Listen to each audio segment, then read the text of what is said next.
UP की राजधानी लखनऊ में चलते ऑटो में गैंगरेप किया गया और उसके मुख्य आरोपी ने पुलिस को खूब झकाया। लेकिन अब वही मुख्य आरोपी, उसका एनकाउंटर कर दिया गया है यूपी पुलिस के द्वारा। ये जो आप तस्वीर देख रहे हैं, ये अजय कुमार है, ये वो रेपिस्ट है, ये वो हत्यारा है जिसका एनकाउंटर यूपी पुलिस के द्वारा कर दिया गया है। लेकिन एनकाउंटर कर देने के बाद भी यूपी पुलिस की खामियां नहीं छुपती। जब हमने इस डिकोडिंग क्राइम को आपके लिए रिकॉर्ड किया था, तब तक एनकाउंटर नहीं किया गया था और इसीलिए हमें आपको आकर यह अपडेट देनी है।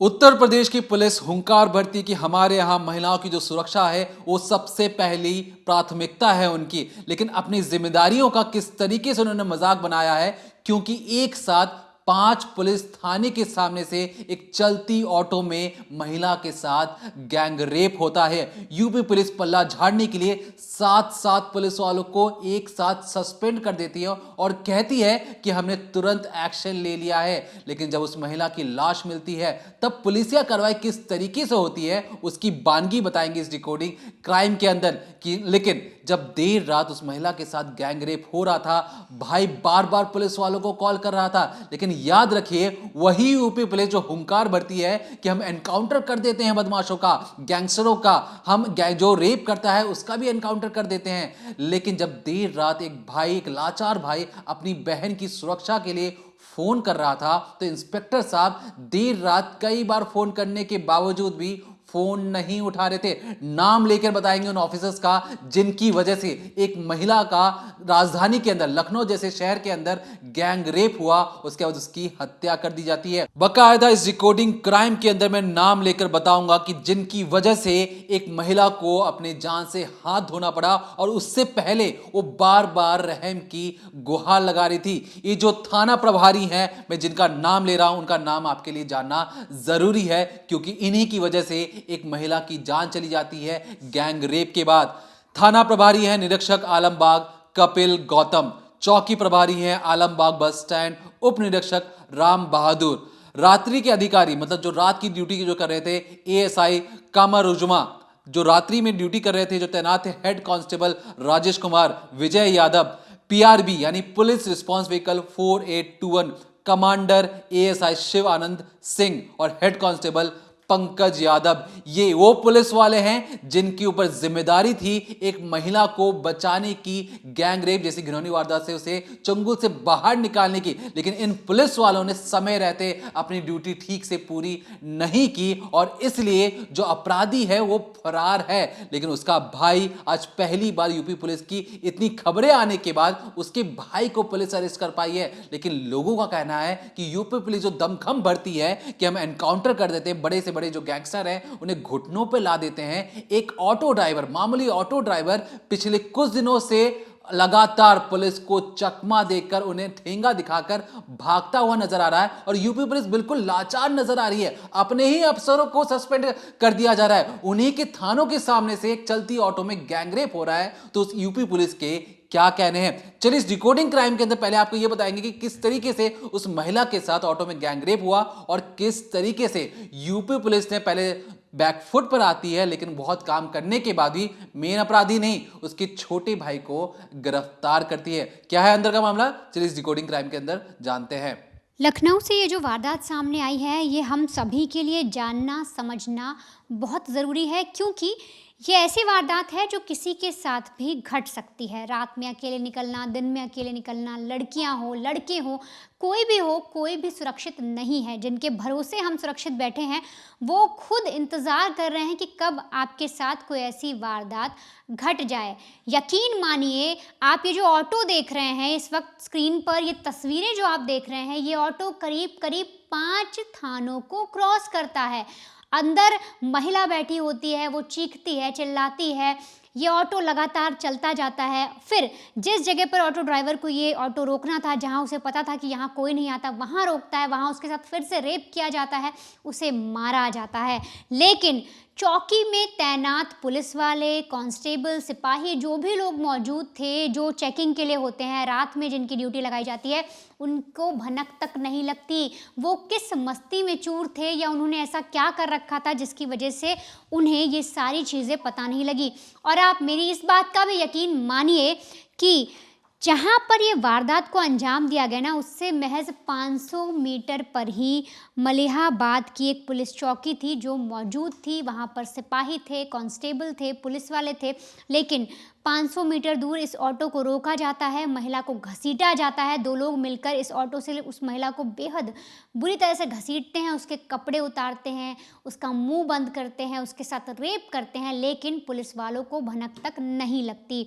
अब आपके लिए जानना ज़रूरी है कि आखिर कैसे इस वारदात को अंजाम दिया गया और फिर जो आरोपी है, जो मेन अक्यूज़ है, जिसने इस रेप को अंजाम दिया, वो बड़ी ही चालाकी से पहले पुलिस चौकी से 500 मीटर वो वारदात को अंजाम देता है, फिर वापस भी आता है सीसीटीवी चेक करने के लिए कि कहीं रास्ते में कोई सीसीटीवी तो नहीं लगा। तो देखिए, उसने वारदात को अंजाम भी दिया, प्लस उसे पुलिस वालों का डर भी नहीं है। वो बड़े ही आराम से अपना ऑटो वापस लाता है, ये चेक करने के लिए, ये देखने के लिए कि जिस जिस रास्ते से वो गुजरा क्या वहाँ पर कोई सीसीटीवी मौजूद है।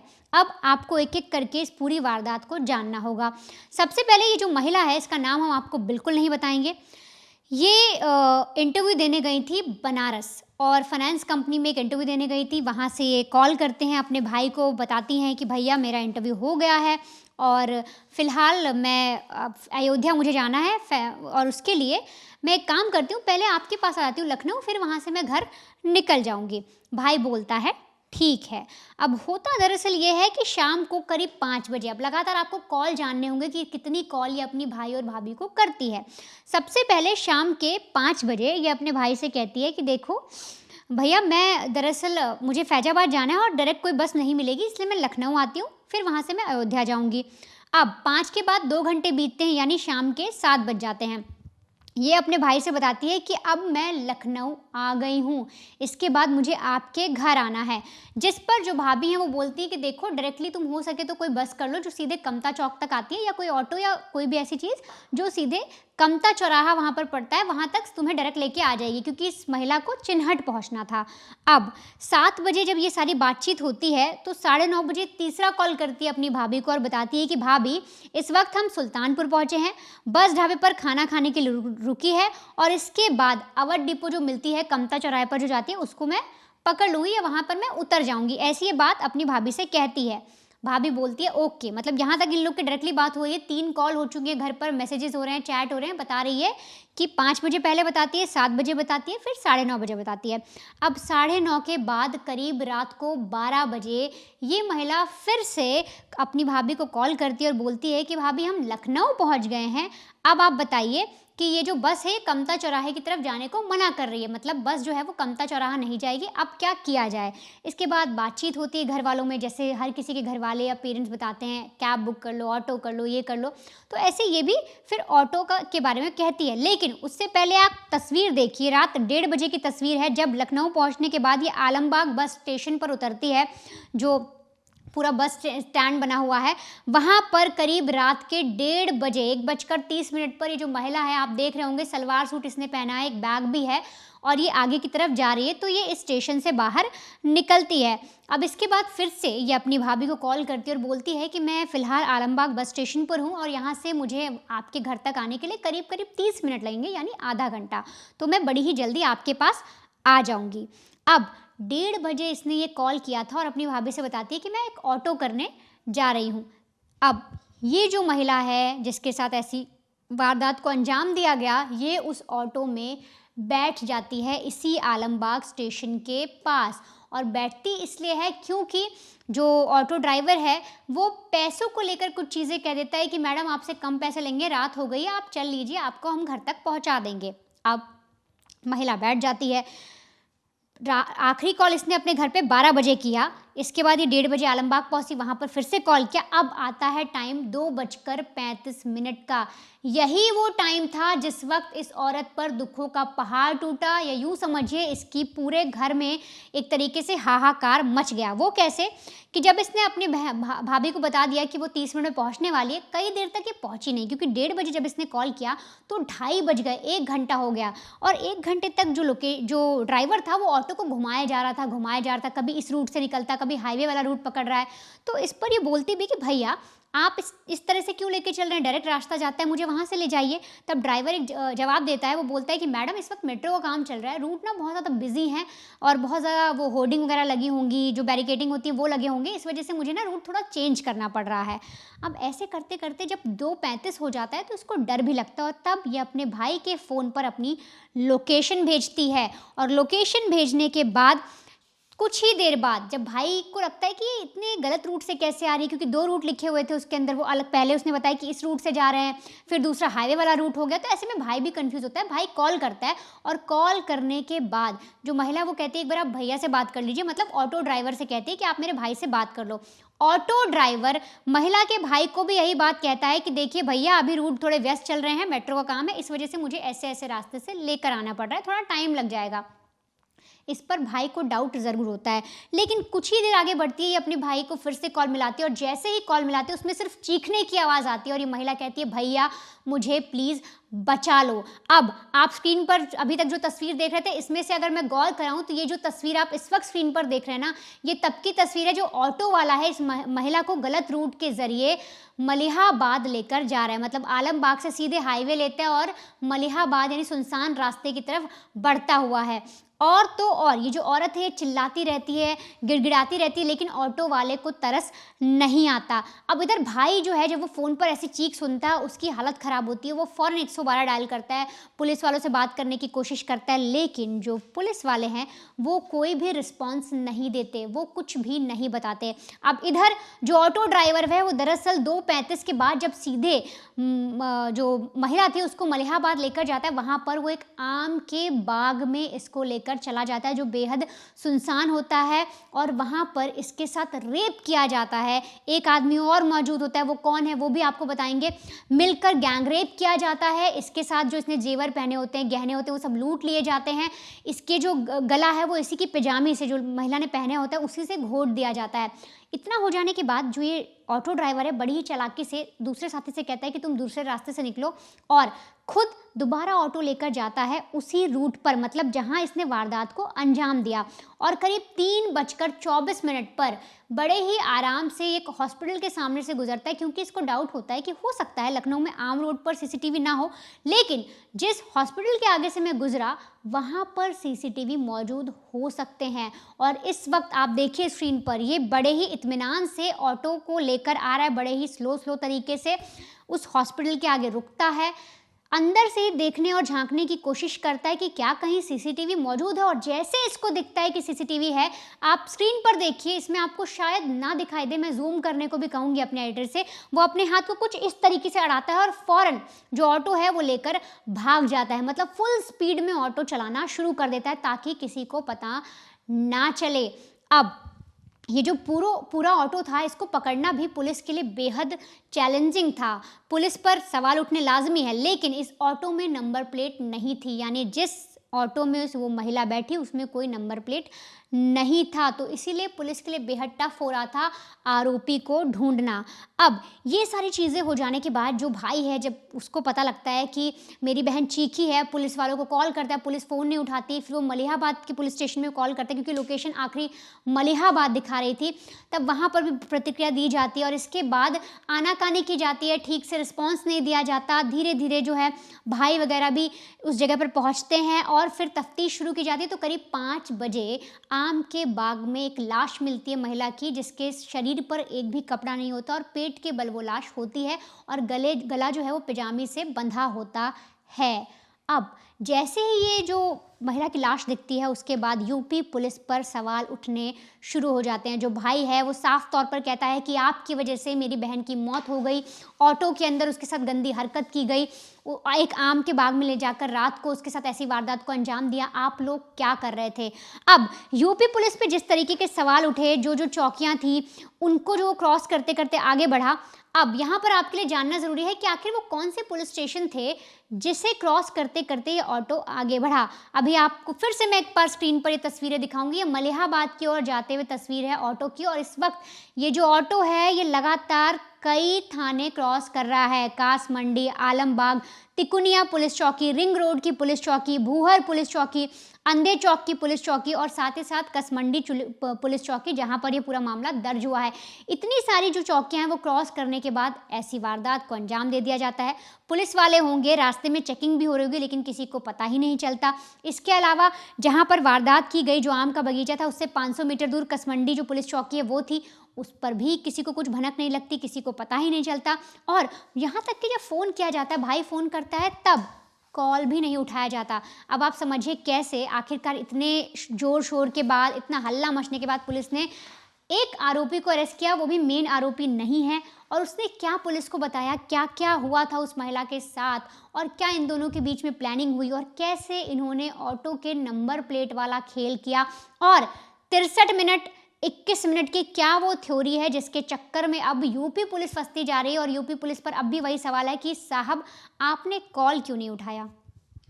देखिए, जो सरकारी जो तरीका है काम करने का, जिसमें काम चोरी बहुत ज़्यादा हो रही है, और काम चोरी की वजह से अगर जान चली जाए, अगर किसी महिला के साथ गैंग रेप हो, तो इसे नाकाबिले बर्दाश्त कर सकते हैं, या कहें माफ़ी लायक नहीं है ये सारी चीज़ें। उन्हें सस्पेंड नहीं, उन्हें नौकरी से निकालने की ज़रूरत है, क्योंकि खाकी का ये काम होता है कि आप लोगों के बीच में अपनी सुरक्षा मुहैया करवाए। अब ये जो अपराधी है, ये जो ऑटो वाला है, इसके अंदर जो डर या खौफ नाम की चीज़ नहीं है, क्योंकि एक नहीं, दो नहीं, लगभग 5 पुलिस चौकियों के सामने से गुजर रहा है। उसे बिल्कुल भी डर या भय नहीं है। ये जो ऑटो चालक है, ये बकायदा जहां से चौकी पड़ती, जहां थाना पड़ता है, उसे महज 500 मीटर की दूरी पर ये आराम से गैंग रेप जैसी घिनौनी वारदात को अंजाम देता है। अगर उसके अंदर डर या खौफ होता तो ये सारी चीजें नहीं करता। तो ये बता देने के लिए काफी है कि यूपी में किस तरीके का लॉ एंड ऑर्डर है, जहां पर अपराधियों के अंदर खाकी का खौफ ही नहीं है। और ये सिर्फ मीडिया में कही जाने वाली बातें हैं, जिसमें यह कहा जाता है कि यूपी पुलिस बदमाशों का एनकाउंटर कर देती है। गैंगस्टर यूपी पुलिस से बहुत ज्यादा डरते हैं और अपने घुटने टेक देते हैं उनके सामने। लेकिन ये जो हरकत हुई है कुछ रात पहले, जहां पे अपराधियों को अंदर कोई भी खौफ नहीं है, लेकिन जब ये मीडिया में खबर सामने आती है तो क्या चीज़ें होती हैं। मैं आपको एक चीज़ बता देता हूं जो आपको सुननी चाहिए। आगे की कहानी मैं आपको बताऊंगा ज़रूर। ये जो लड़की थी, ये लड़की अपनी भाभी को कॉल करती है, क्योंकि भैया को लोकेशन भेजी चुकी थी।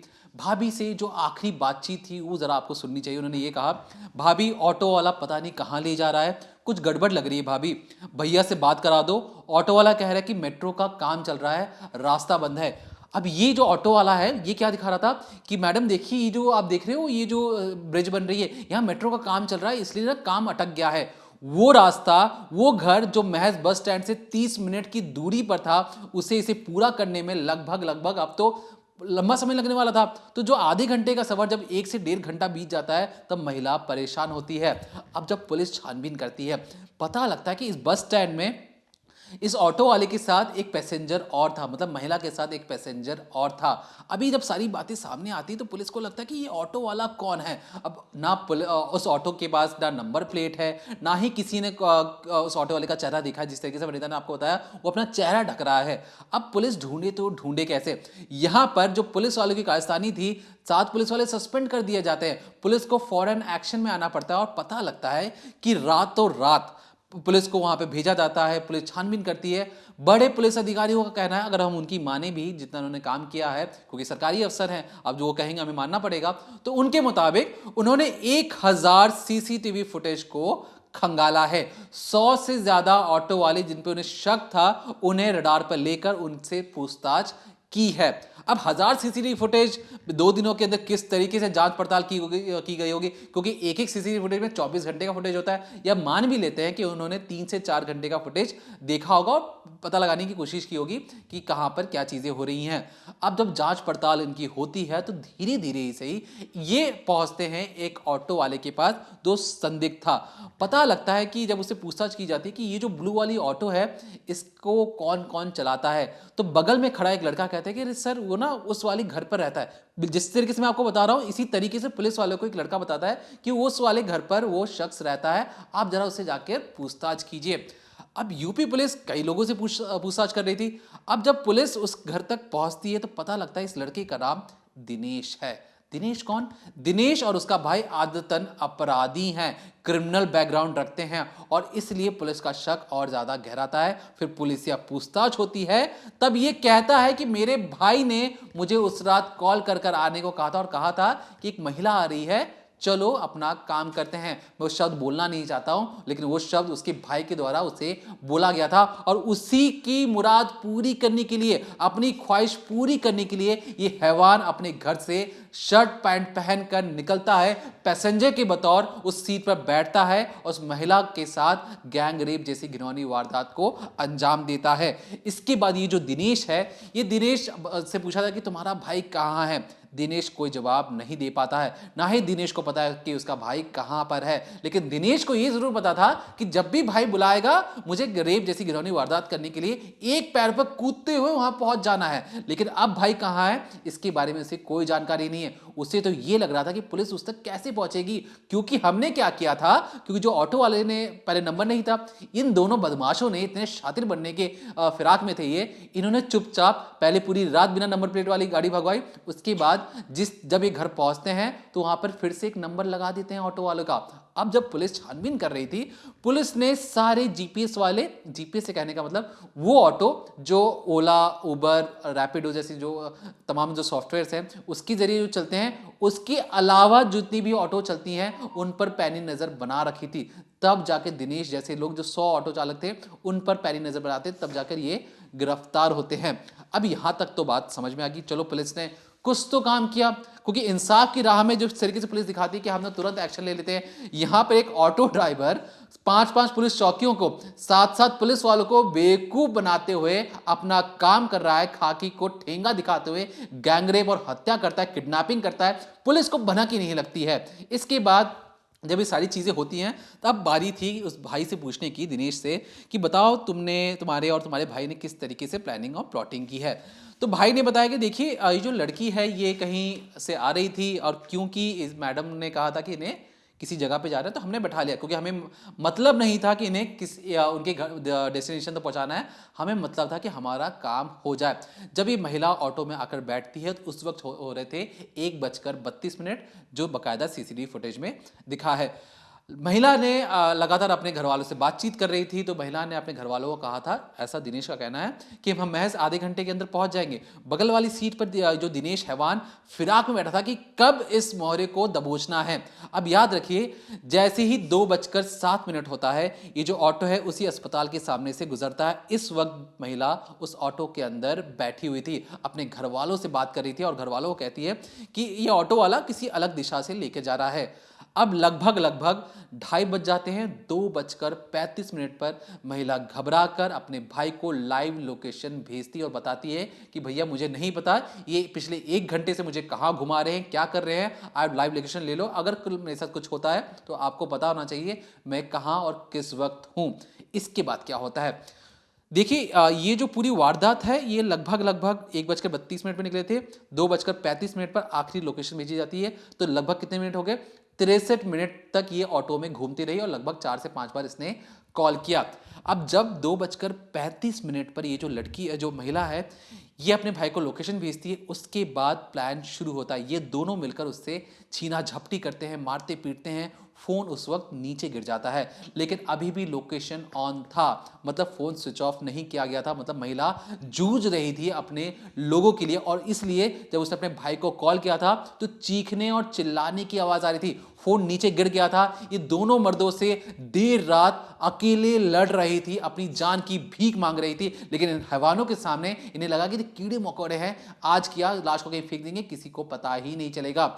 फोन जिस तरीके से जब वो लड़की बेहोश हो जाती है उसका फोन स्विच ऑफ कर दिया जाता है। फिर ये कहाँ लेके जाते हैं, ये देर रात एक बगीचे में लेके जाते हैं। उस बगीचे में सुनसान है, बहुत बड़ा बगीचा है। वहां पर भी जो गार्ड्स होते हैं शाम 6 बजे के बाद वहां पर कोई ड्यूटी भी नहीं करता है। तो इस बाग में बहुत बड़ा इलाका है, लेकिन यहाँ पर जो बाग वाला जो इलाका है वो कच्चा रास्ता है। इस कच्चे रास्ते में अगर कोई ऑटो, अगर उसे पता हो तभी वो ऑटो उसके अंदर उतार सकता है। ऐसा नहीं है कि कोई भी शख्स जाके गाड़ी उतारे उसको पता हो कि रास्ता कहाँ जाता है, लेकिन शायद इस ऑटो ड्राइवर को पहले से पता था कि उस इलाके में रास्ते कैसे हैं। कच्चे रास्ते में गाड़ी उतारता है, ऑटो उतारता है, उसको अंदर तक लेके जाता है और वहाँ पर लगभग 500 मीटर दूर लेके जाता है, और यहीं 500 मीटर की दूरी पर पुलिस थाना भी है।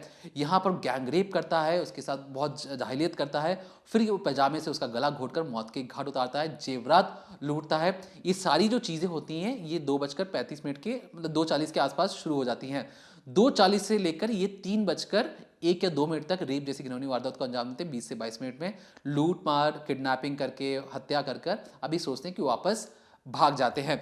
लेकिन जो दिनेश है, भाई कहता है कि दिनेश तुम दूसरी रूट से निकलो, मैं थोड़ा सा छानबीन करके आता हूं। अभी सोचिए ये जो लड़का है कितना शातिर है, ये उसी अस्पताल पर से निकलता है 3:24 पर जब ये अपना मुंह छुपाता है। तो याद रखिए पुलिस को जो सबसे बड़ा जो थ्योरी मिला कि 2:07 पर ये जाता हुआ नजर आ रहा है और फिर 3:24 पर उस इलाके में दोबारा आता है, मुंह छुपाता है।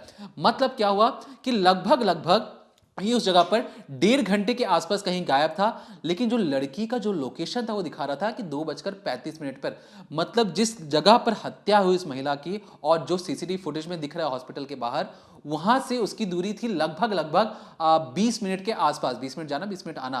तो पुलिस को शक हो गया कि हो ना हो जब ये हत्या करने के बाद चेक करने आया था कि मेरा चेहरा सीसीटीवी के अंदर दिखा या नहीं दिखा।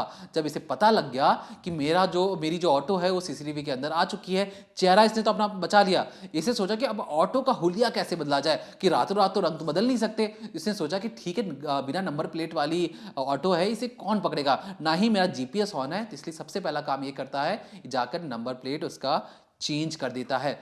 अब ये जो सारी चीजें पुलिस वाले सुनते हैं तो पुलिस वाले को भी लगता है कि एक ऑटो ड्राइवर इतना शातिर कैसे हो सकता है। अब तक यूपी पुलिस अपने आप को बहुत ज्यादा स्मार्ट समझ रही थी, और ये यूपी पुलिस मैं किसी शहर की नहीं बता रहा हूं, लखनऊ जैसी राजधानी की पुलिस के बारे में बता रहा हूं। लखनऊ पुलिस की हालत खराब होगी। तब जाकर लखनऊ पुलिस के जो कमिश्नरेट थे उन्होंने कई अफसरों को सस्पेंड किया। जब पता लगा कि जो पुलिस वाले हैं किस तरीके से नाकाबिल हैं, उसकी बानगी अब देखिए कि पहली बार जब भाई कंप्लेन करता है, 112 पर डायल करता है, तो वहां से भी बहुत सारी चीजें बताई जाती हैं। तब पुलिस रिस्पॉन्स व्हीकल 6365, इसके अंदर यूपी पुलिस के कुछ जवान बैठे थे। ये वायरलेस के जरिए, फोन के जरिए जो इंस्पेक्टर हैं उनको, मलियाबाद के, उनको फोन करते हैं लगातार। लेकिन इंस्पेक्टर साहब गायब है, वो फोन ही नहीं उठा रहे। और ऐसा लग रहा है कि थाने के अंदर इंस्पेक्टर साहब है भी या नहीं भी हैं, कोई अता पता नहीं है। बल्कि ड्यूटी के दौरान अगर कोई इंस्पेक्टर उस जगह मौजूद नहीं है तो पूछा जाना चाहिए कि इंस्पेक्टर साहब आप ऐसी कौन सी ड्यूटी कर रहे थे कि अपनी कुर्सी पर जब आपको लोगों की जरूरत थी तब उस वक्त आप कहां मौजूद थे। कहां मौजूद थे किसी को नहीं पता है। इसके बाद उस थाने में कॉल किया जाता है, थाने में भी कोई फोन नहीं उठाता। और इसलिए जब यूपी पुलिस के बड़े प्रशासन, बड़े अधिकारी को पता लगता है तो पूरे के पूरे थाने को सस्पेंड करवाने के लिए बात कही जाती है। अब यहां से जो मेन चीज़ है, यूपी पुलिस जिस तरीके से काम करती है किसी से छिपी नहीं है, यूपी पुलिस एक्शन मोड में रहती है। लेकिन एक ऑटो ड्राइवर पिछले 3-4 दिनों से उन्हें किस तरीके से चका रहा है, ये किसी से छिपा नहीं है।